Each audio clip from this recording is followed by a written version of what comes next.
So next we go to design objectives. Okay, the objective that must be fulfilled, okay, including efficiency and generality.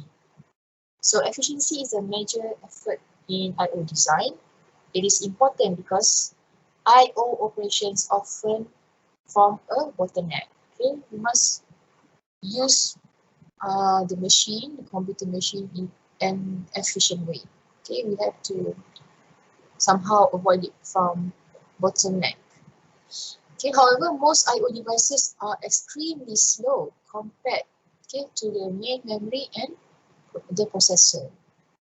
Okay, so the area that has received the most attention is this I/O. So there must be a solution, okay, to this, to overcome these problems. Okay, the second objective that need to be fulfilled is the generality. Okay, it is desirable to handle all devices in a uniform manner. Okay, however, we have seen before in previous slides. There are so many differences, okay, of input output. Okay, they are different in many ways. Okay, and it is a challenge to handle all these devices in uniform manner. So you need to apply to the way processors view I/O devices and the way the OS manages I/O devices and operations. Like I mentioned, okay, diversity of devices makes it difficult to achieve true generality. Okay, it's very difficult, challenging. So use a hierarchical modular approach to the design of the I/O function as a solution. So one solution that possible is to use the hierarchical design. Okay, functions of the OS should be separated according to their complexity, their characteristic, time scale, and their level of abstraction. Okay, and leads to an organization of the OS into a series of layers. Okay, to organize different kinds of I/O. Okay, and by using layers. So each layer performs a related subset of the functions required of the OS. Okay. Layers should be defined so that changes in one layer do not require changes in other layers. So we shall see the layers of an organization.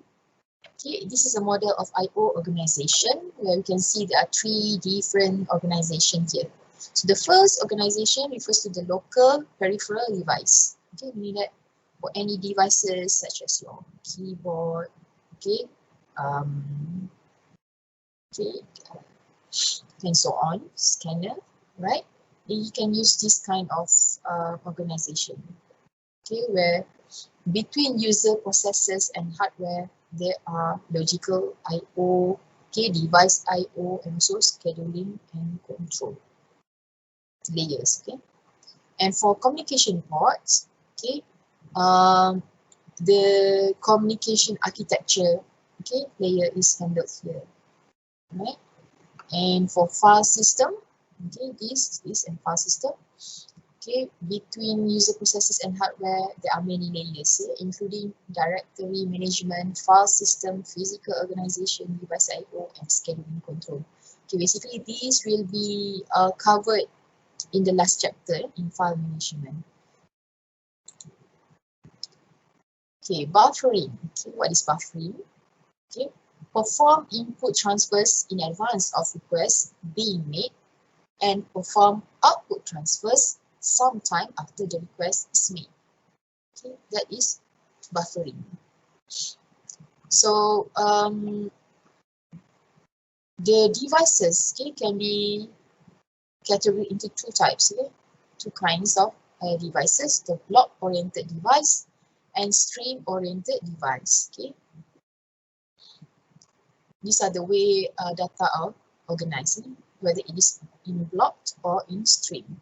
So block-oriented device, it stores information in blocks that are usually of fixed size. Okay. Transfers are made one block at a time, and it's possible to reference data by its block number. Okay. Some of the example of devices that use block-oriented Stream is a disk and USB keys. Okay, for stream-oriented device, it transfers data in and out as a stream of bytes. Okay, it does not use block structure. So some of the example includes terminals, printers, communication ports, okay, and most other devices that are not secondary storage. Okay, they are not secondary storage. So those that are secondary storage, they're using blocks. Okay, data are organized in blocks. Okay, whereas others are stream. So this is example where there are no buffers. Okay, no buffers. Without a buffer, the OS directly accesses the device when it needs. Okay, when OS need a device needs to access device, it will access it. Okay, without using buffer directly. So this is the I/O device. Okay, this is the operating system. Okay, the buffer, if there's any, will reside in this part. Okay, and this is the user process. Okay, so whenever OS or process needs to use I/O, it will directly access it. Okay. So next is the single buffer. Okay, the use of a single buffer. OS assigns a buffer in main memory for an I/O request. Okay, there's a buffer in main memory. Right. So this buffer okay, will receive any data, okay, and then the data, once it is accessed, the new data, okay, will be transferred in the buffer. So the buffer, the use of buffer somehow will keep up, okay, the speed, okay, the speed, so that it will how to say, keep up with the speed of processor, right? So this is the block-oriented single buffer. Okay, block-oriented single buffer. Input transfers are made to the system buffer. Okay, reading ahead or anticipated input is done in the expectation that the block will eventually be needed. So it has this reading ahead concept. Okay, when the transfer is complete, the process moves the block into user space and immediately requests another block. Right. So generally provides a speed up compared to the lack of system buffering. However, it has some disadvantages. Okay, it complicates the logic in the OS and also affects the swapping logic. How about stream-oriented single buffer? Okay, it must be different than the block-oriented. So stream-oriented is line-at-a-time operation. Okay, this is appropriate for scroll mode terminals or dumb terminals. Okay, where user input is one line at a time with a carriage return signaling the end of a line. So output to the terminal is similarly one line at a time. Okay, and also we have byte at a time operation. Okay, for stream oriented, there's one line at a time, and another one is byte at a time. Okay, this is used on forms mode terminals when each keystroke is significant. Right? Other peripherals such as sensors and controllers. Okay? These sensors and controllers use byte at a time operation. So next is the usage of double buffer. Okay, just now is on only one. Okay, now the use of double buffer. Okay, a process can transfer data to or from one buffer while the OS empties or fills the other buffer. So process can use one data. Okay, it use one data. Okay, when it is empty, right? The OS will fill it with data to the empty buffer, right? And this is also known as buffer swapping. Okay, so when data is transferred to the buffer, right? Okay, and then let's say process is accessing the buffer, say accessing, and it will retrieve the data, and it will be empty. and it will go to the next buffer to access, and then the data will fill to the next empty buffer, and this is will be swapping. Okay, you can see the concept of buffer swapping happens here.